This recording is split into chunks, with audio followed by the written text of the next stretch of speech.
Collingwood is in a battle with themselves with only 2 weeks remaining in the home and away season.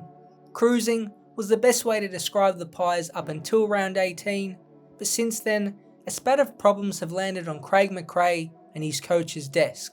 It seems to include just about everything: injury to key players, veterans out of form after hot starts, and an offense that has fallen flat, and perhaps more concerning, a back six group which now looks vulnerable. There aren't a whole lot of positives out of the past 5 weeks, which have resulted in just one win, to the rebuilding Richmond. Perhaps Father Time is finally catching up with Collingwood, who went all in 2025, and now they are running out of real time to get this ship up and running for a final series. The exclamation mark of Collingwood's form drop-off was the 64-point loss to Hawthorn. It was a reversal of the same matchup 10 weeks prior, not only in the scoreboard.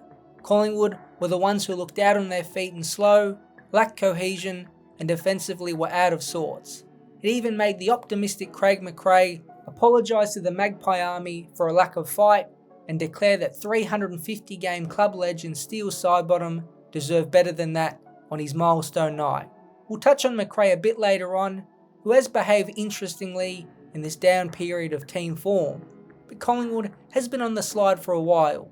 Brisbane dominated them in the second half in round 21, Fremantle had more poise to come from behind in round 19, the first big sign of Collingwood's lack of efficiency going inside 50, and then there was the 6-point loss to Gold Coast, which isn't a horrific result, but Collingwood did play a poor first half with bad goal kicking. It's a run of 5 weeks that shows patchy play within games and struggles scoring inside 50, both things that for the first 2/3 of the season, no team was more dependable in than the Pies. But there are reasons for this. Injury has been a factor in a couple ways. Jeremy Howe is the big one. The 35-year-old missed 3 games due to a groin injury and then got knocked out in that horrific collision with Jai Newcomb. He might be the MVP in the defence. He is another athletic tool, helps Darcy Moore come off an intercept, and Braden Maynard play smaller.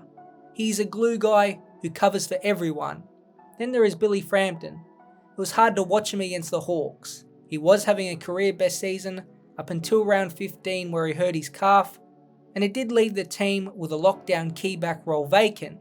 Again, this hurt Darcy Moore's form, who we all know is an intercept player at his best, not a lockdown defender. There were 2 big outs that no doubt have destabilised a previously rock-solid back six. Howe will miss more time with that concussion, and as we said, Frampton looked way off the pace. They are big concerns before you even get to the much scrutinised form of Dan Houston, who can't get any rhythm into his own game, and his weapon in his kicking has seemingly become a weakness. And then there is the forward half. Bobby Hill has been such a big out with his own personal issues. His value to this team is now being seen. He returned briefly against Brisbane, but was out sick, and who knows if he can get back to full fitness within just a couple of weeks. It's looking unlikely. Pair this with Beau McCreary, who hurt his hamstring in round 19, and it's in part an explanation why the Pies look so slow compared to Hawthorn. Their 2 fastest pressure players were out of sight. It's the role plays that make such a big difference, and it's hard to see how Collingwood can forward speed if these 2 guys don't come back at least 90% capacity. Then there is Jordan De Goey. What to do with him?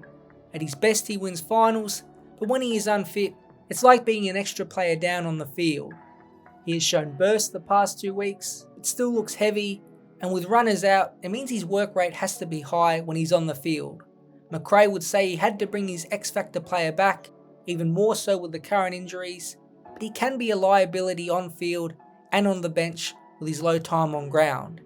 These injuries are complicated and happening to such important players at either end of the ground. This is McRae's biggest challenge so far. Over the form drop-off, he has kept his head high and believed strong, but he is now coming under scrutiny. It probably started after the Fremantle game, where he had a little dig at the Dockers game plan, and to some, it came off as condescending. Post-game after the loss he said, "They play a good brand of footy when they're up and going fast," McRae said with a smirk on his face. Maybe they should play a bit more of that at times. It's a good version of them. Now, it wasn't a crime to say what he said, but after a loss, it was a little cocky. And fast forward to Jack Silvani, Macrae was in a chirpy mood again a couple weeks later, and in a pre-game press conference, he was asked if he had met with the Carlton defender who has become a hot free agent. With a smile on his face, Macrae said, "I just met with a young man and we had a first date to see if we like each other," Macrae said. "Yeah, I could go on a second date with Jack." Again, some had no problem, while others thought it wasn't up to Macrae to detail what Silvani was doing, especially as he has to walk back into Carlton for at least the rest of this season. It even led to some condemnation from Carlton coach and friend of Macrae's in Michael Voss. It's an interesting time for Macrae himself, who not only has problems on field, some of which don't seem to have a clear solution, but with his media performances, which for the first real time have come under fire. Will we see a chirpy and happy Macrae, or is it time he puts on the serious face to try and help get his team out of this rut? But maybe in the end, Father Time is going to get them. He is undefeated after all. A lot of the veterans have fallen away in form, and that has compounded those injuries. Sidebottom and Pendlebury have still been great and steady, but that's just about it. Jack Crisp has struggled of late and looks to have lost a turn of speed. Jamie Elliott has kicked 4 goals in the past 4 weeks, with accuracy issues coming up, and the dangerous looking Triple M in McStay, Myercheck and Membry hasn't looked nearly as threatening as it did in the first half of the year. That is in part due to the ball movement as well.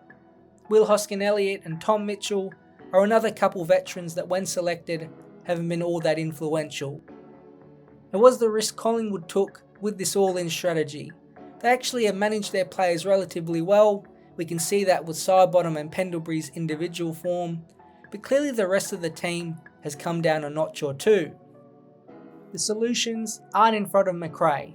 He would be hoping Howe comes back for the game against Melbourne and Frampton can find his feet quickly. A top 4 finish is now looking unlikely with that game against Adelaide, so maybe it is about prepping De Goey, Hill and others for a 4-week burst to try to get to another grand final. But a lot would need to go right, and players would need to get fit and in form very quickly. It's a huge month for the Pies in 2025 because of the off-season risks they took. There is not much of a future beyond this year, and now time is running out to get the most out of this group.